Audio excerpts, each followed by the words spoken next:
Good afternoon everyone. In the last class that we have discussed about the agricultural practices. So this is one of the important agricultural practice that in last class we have discussed that adding manure and all those things that. Now after addition of the manure, a plant or a seed or anything which is there in the soil, it has to absorb the water. So the process of watering the plants is called as irrigation. The process of watering the plants is called as irrigation. So there are different modes of irrigation that based on different techniques. In older days that we have seen, right, the methods of irrigation or traditional methods. Now let's understand the different oldest traditional methods of irrigation. In olden days that we don't, we don't have the modern technology. So the traditional method, different types of traditional methods of irrigation. You can see here moat or pulley system. We call it as a pulley system. Okay. So what is this? Moat. What is this moat? We call it as a motta. Okay, motta or moat. So moat is nothing but pulley system. Manually the water from the well is pulled with a thread with the help of manually, right? But in this case that we see a very small quantity of the water. So this is the well. Okay, this is the well. This is the well here. You can see here a circular, right, connector here.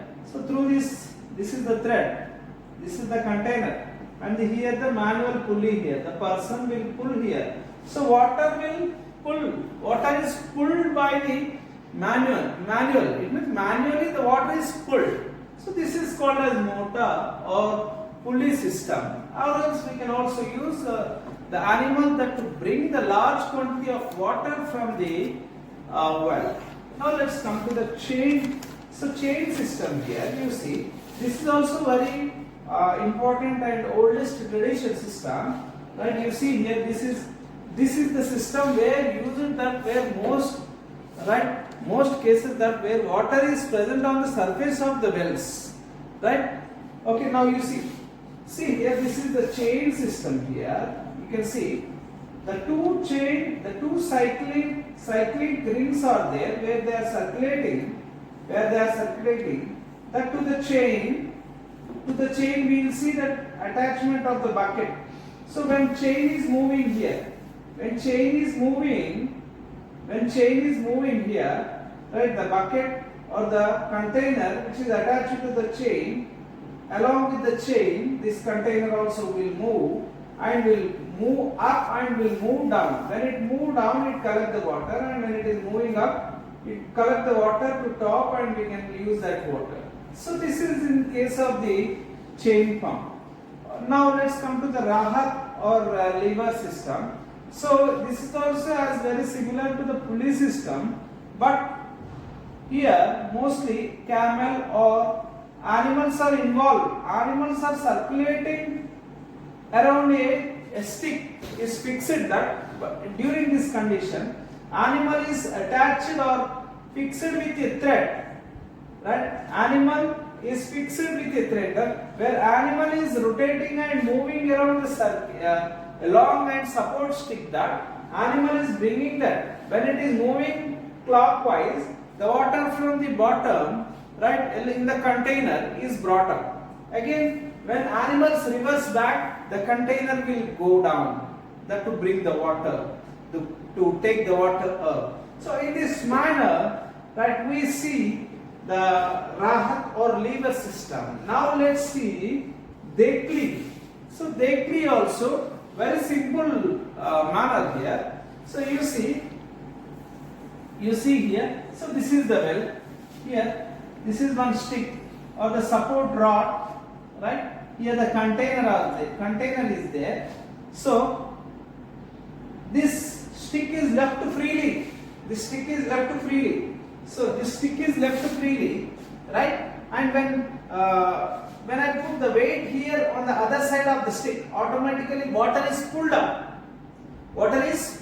So this system, this Dekli system depends on the balancing system.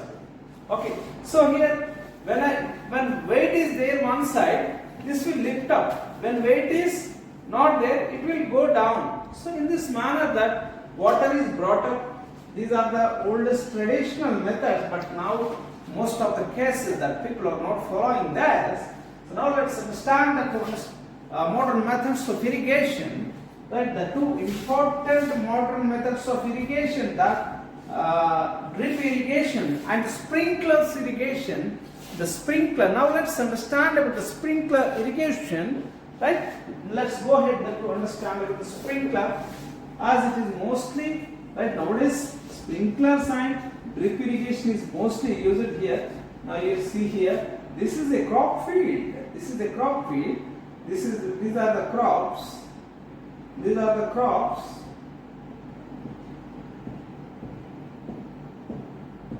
You see here, these are the crops.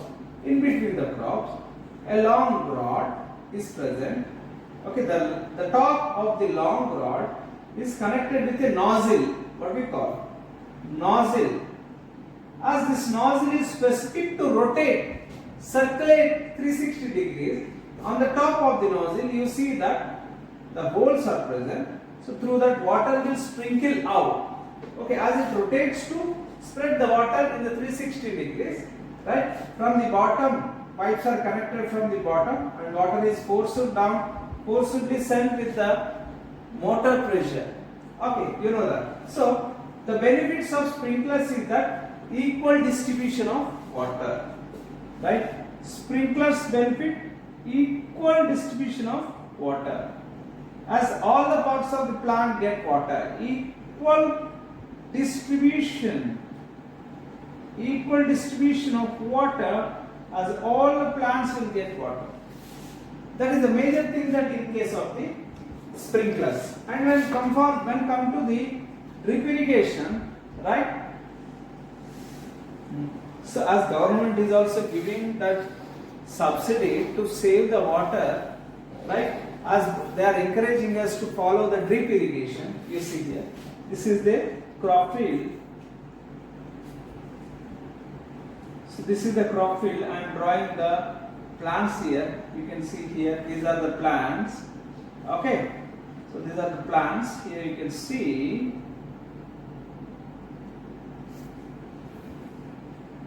So you can see here, these are the pipelines. All these are the plants. All these are the pipelines.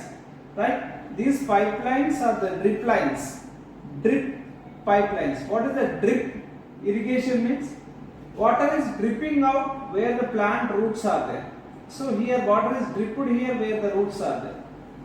Okay, where the roots are there water is dripped out. Okay, where roots of the plant is there water is dripped out. Okay, water is dripped out there. Okay, so as the water is not forcibly comes out through the pipes, as it comes out in the form of drop by drop, as there is no chance for the wastage of the water in case of the drip irrigation here. Okay, so this is the major thing that about the drip irrigation and the sprinkler irrigation. So now let's understand about the weeds. Okay, now let's understand about the weeds. So weeding, what is weeding? Now let's understand. This is also very important topic that you have to understand what is weeding. Okay. So removal of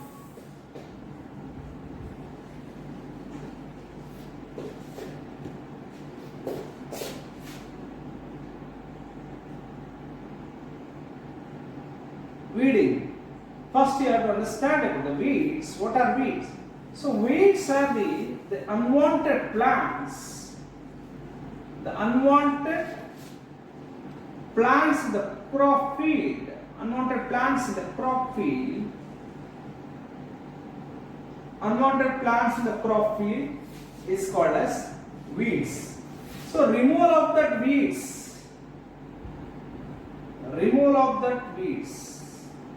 Removal of the weeds is called as weeding. Here the question Here the question that why weeds should be removed. Why weeds should be removed as they compete. Here this is the main crop. This is the main crop. They stay in between, they grow in between. This is the weed. This is the weed. This is the main crop. As this is the weed. This weed take the nutrients that which are surrounding to weeds and surrounding to the main plant, take all the nutrients from the soil and that affect the growth of the main crop. So that lack the nutrients of the main crop, that stop the nutrients of the main crop, and that stop the absorption of the light. So like that it absorbs more water and it grows very faster and it reproduces very faster. So that's why what is the important thing here?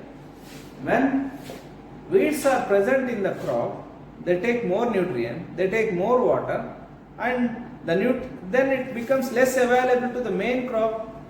Okay, the nutrients become less available to the main crop and water become less available to the main crop. So that's why weeds should be removed. Weeds should be removed. Why weeds should be removed? Weeds should be removed. I already explained that. Okay, I hope you understood. So now, how weeds are removed? Weeds are removed by chemicals. Right? What we call that? Those chemicals, fertilizers are weedicides. What we call weedicides. Weedicides are the chemical that which helps to remove the weeds. It is a chemical method, physical method. Okay, there are different methods that to remove the weeds. Chemical method and also with manually. Manually also we can remove. So what chemicals we use, children? We use weedicides. The most important thing is that weedicide. What is the name of the commonly used weedicide is 2,4-D. What is the commonly used weedicide? 2,4-D is the name of the weedicide. It is commonly used that to remove the weeds. And manually also it is removed. Okay. Now let's come to the point of the harvesting. Harvesting. So harvesting is another important. When crop comes to the age of maturity, it has to be cut and it has to be stored. It has to be cut and it has to be stored. Okay, so after the cutting of the crop, after maturation, that is called as harvesting. So after cutting the crop, separation of the grain, separation of its grains is called as threshing. What we call threshing. What is threshing? Threshing is nothing but separation of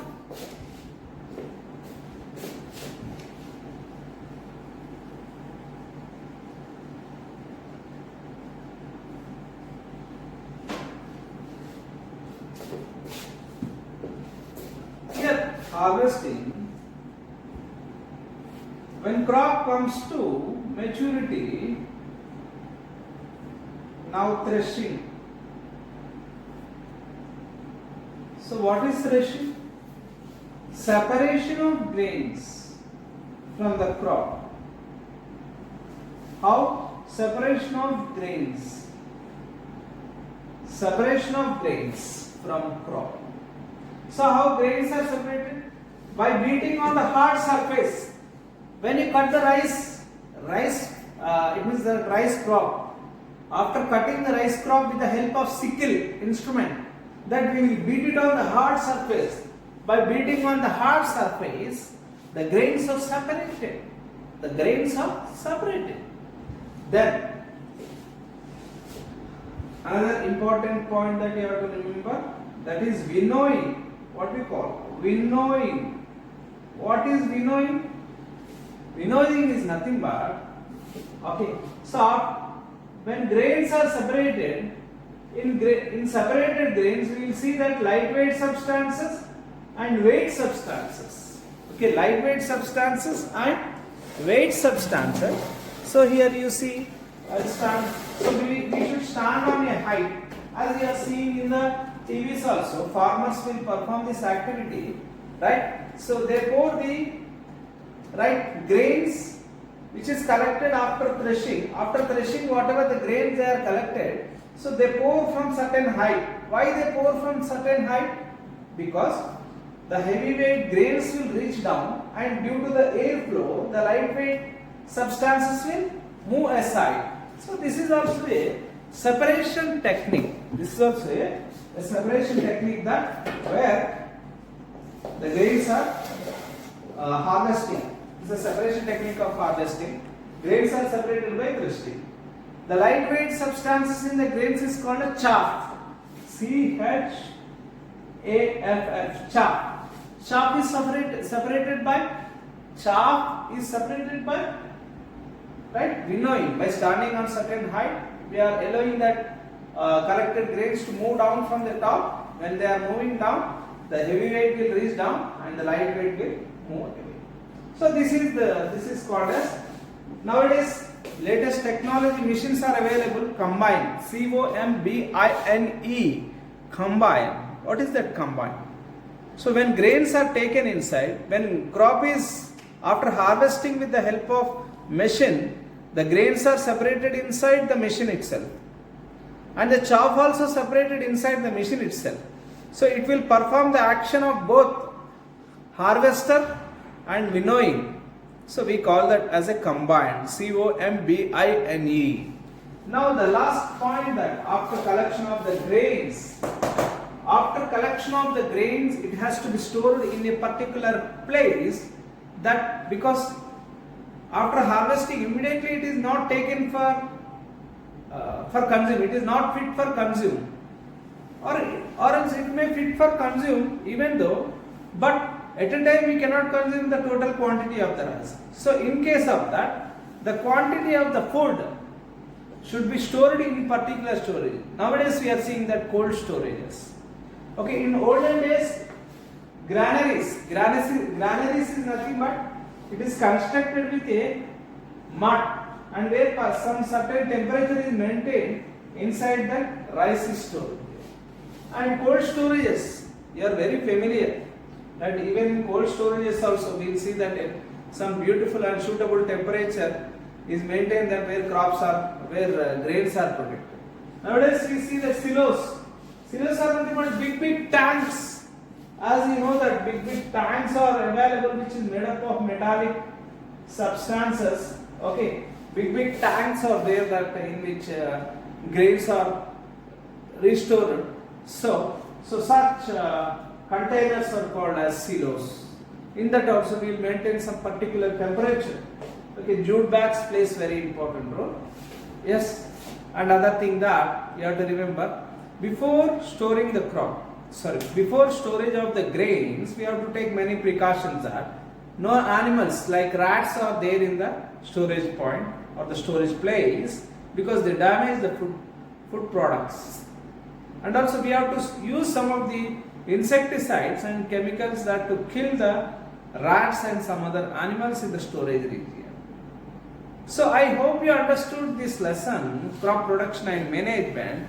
The final mind map of the lesson, we have discussed that Kharif crops, Rabi crops, and we also discussed the different agricultural practices, preparation of soil, advantages of plowing, and then we have discussed sowing, adding manure, sowing, harvesting, and storage, weeding. All these are the concepts that we have discussed. So these techniques plays very important role in crop production and management. So I hope you understood everyone. I thank everyone for watching my video.